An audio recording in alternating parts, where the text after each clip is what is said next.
On Monday, a horrifying clip from a recently released HBO documentary went viral. In the scene, congregants at a Unitarian Universalist church are invited by the female pastor to, quote, proclaim their identity publicly as lesbian, gay, bisexual, transgender, queer or questioning, intersex, pansexual, asexual, or any category I've left out, unquote. A mother then pulls her young son, 4 years old it turns out, onto the stage to announce that he's really a girl. But the poor child has no interest in being paraded around like his mother's show pony, so he hands the microphone back, saying that he doesn't want to do it.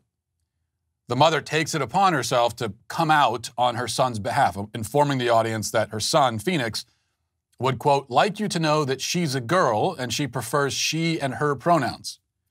Completing this apparently familiar ritual, the pastor hands the child a pink flower as the congregation repeats its creepy affirmation in unison, quote, may you be well, safe, and whole. We honor you exactly as you are. Of course, that's the exact opposite of what they're really doing. This isn't even the worst scene in HBO's Transhood documentary, which is now available on their streaming platform. The film follows 4 transgender children over the course of 5 years. It's clearly meant to promote and normalize the deranged sort of child abuse just described, but any rational person who subjects themselves to the film, which I did, but I wouldn't recommend it, will come away with a number of important insights that the filmmakers did not intend. Phoenix's case is, I think, especially instructive. Before the forced coming out party, we see the boy in a dress, in a different scene, on a bed filled with lots of pink and rainbow-colored things, and he's being read a book called Jacob's New Dress by his mother. Here's that scene, if you can stomach it. Emily slid into a shiny yellow dress, while Jacob wiggled into a sparkly pink dress. What are you wearing? Asked Mom. It's like a dress. I made it. Dad frowned. You can't go to school with that. Put on some shorts and a shirt under that dress thing, Mom said. And hurry, we're late for school. You're never late for school, are you? Because you're homeschooled. Let's get the sewing machine, she said finally. Jacob felt the air refill his body. He grinned. Mom smiled back. There are all sorts of ways to be a boy, she said. Right? Wait, I'm a boy. I know. And also, You're a rainbow boy.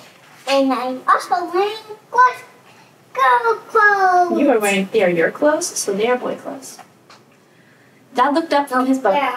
Okay, those are girl clothes. They can be whatever you want.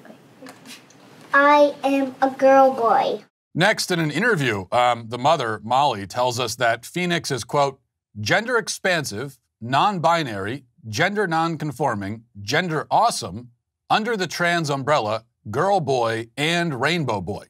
All of those things. Before finally concluding that, quote, we don't really have a good term.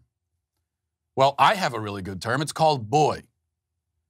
Now, for his part, the father, Zach, mostly sits quietly, a common theme in the film, which we'll return to in a moment. But he agrees that his son's gender is somehow, quote, up in the air right now.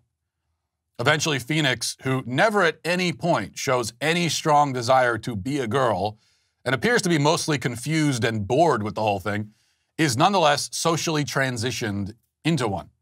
But the years pass and Phoenix continues in the nasty habit of being a boy despite his parents insisting otherwise.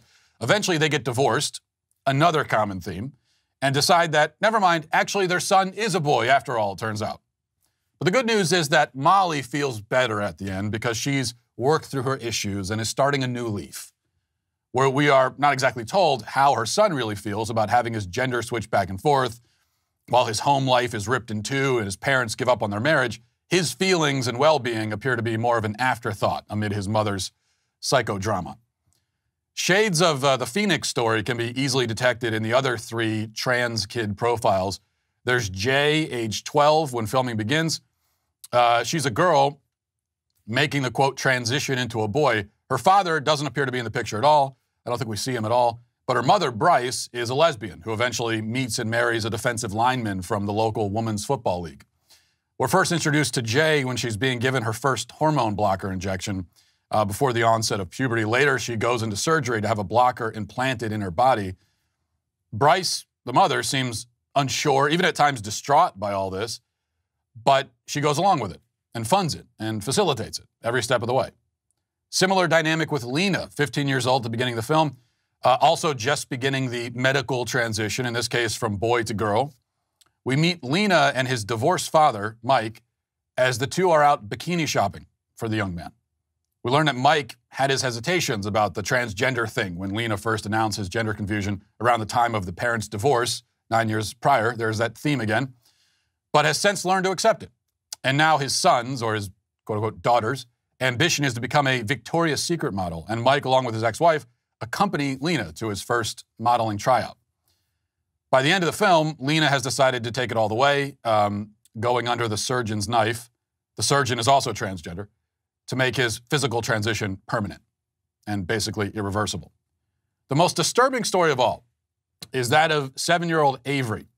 He's a boy who, according to his parents, is really deep down a girl. Avery's mother, Debbie, traipses the child all around the country, doing media interviews, attending marches, rallies, etc.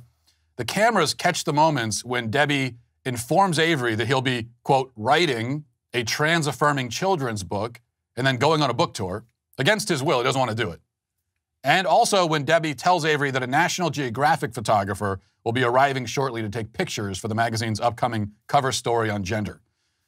Avery is visibly and audibly unhappy with all of this, all throughout the entire film. He objects to all of his mother's schemes, and at one point late in the film, upon hearing that he'll be forced to attend yet another LGBT rally in D.C., says that his life is ruined and voices a level of exhaustion and weariness that no child should ever experience. Let me play that scene for you now. We're going to Washington, D.C. We're gonna be moving to the White House Central area to throw a book in Donald Trump's face. I don't think that we want to say that, no. This one is Time to Thrive, and it's for people who work with LGBTQ youth. We actually go and meet with our senators and representatives. After we do that, we go and sit and sell some of Avery's books for a little while. Avery, manners. I just don't want to even have a book. I've done too much in this world. It's ruined my life enough, and now everyone in this world is going to know. If I sell my book, it's going to go on the news along with me for like the 50th time at this point, and it's just going to make my life worse.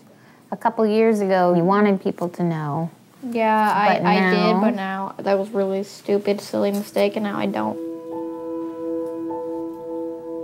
Yeah, that's something.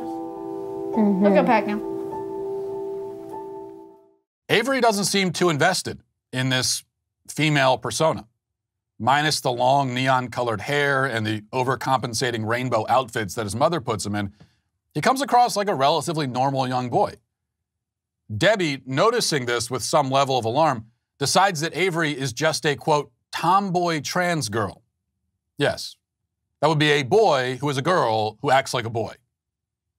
As for Avery's father and his view of everything, it's never made entirely clear. Like the other fathers in the film, he's basically a useless lump of nothingness floating along with the tide while his wife psychologically and physically destroys his son in order to satisfy her own unquenchable narcissism. These men are literally watching their sons be turned into girls. And that's one of the ingredients that is always present whenever a young boy is forced to sacrifice his masculinity in this way. They always have fathers who have already willingly sacrificed their own. That is a necessary ingredient. And that is one of the important lessons the film doesn't want to teach us, but does anyway. There is no mystery to the transness of Avery, Phoenix, Lena, or Jay, or any trans child. In Avery's case, his mother has, it would seem, very clearly imposed a trans identity onto him.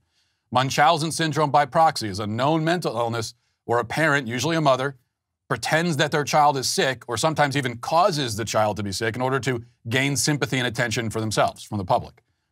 If the psychiatric industry was at all honest and trustworthy, Debbie would be diagnosed with this disorder and her children removed from her care for their own safety. As it happens, though, and as the film clearly portrays, doctors and therapists are much more likely to feed into this kind of mania than to diagnose and treat it.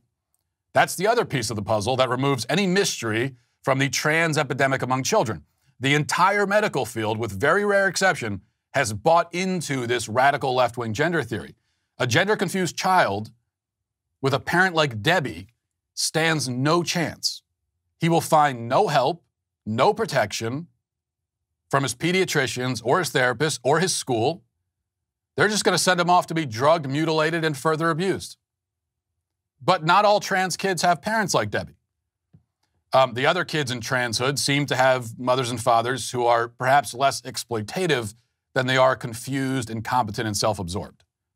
All throughout the documentary, we constantly see the parents turning to their kids and asking them for direction, relying on their children to take the lead, asking them, what do you want to do? How are you feeling? How do you identify? You tell us, putting it all on them, on their shoulders, the burden of leadership, placing it on their 5-year-old son's shoulders. Phoenix's dad gives the closest thing we hear to a fatherly lecture in the whole film, telling his son-turned-daughter-turned-son that it's okay that he was a girl before, and it's okay that he's a boy now, and it's okay if he's a girl later. And really, it's all up to him. Well, gee, thanks for the advice, Pop. Very clarifying. Like any other child, Phoenix desperately needs direction and leadership and clarity. What he gets instead are shrugging shoulders and his pathetic, henpecked father's refusal to offer any guidance of any kind whatsoever. So it's up to Phoenix to figure out who he is, what reality is, what anything is. His parents will provide nothing to the child except food, a bed, a roof, and a bunch of pretty dresses should he decide he wants to wear them. Other than that, the boy's on his own. And that's how you end up with transgender children.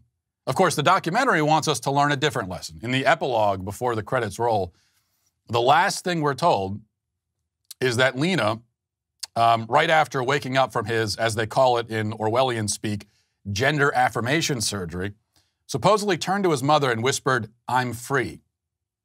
Now, I doubt whether he said that at all, but if he did, it was yet another expression of the tragic confusion that has plagued this kid since early childhood. He is not free, now that he has rejected himself and his own biological nature in a way that can never really be undone.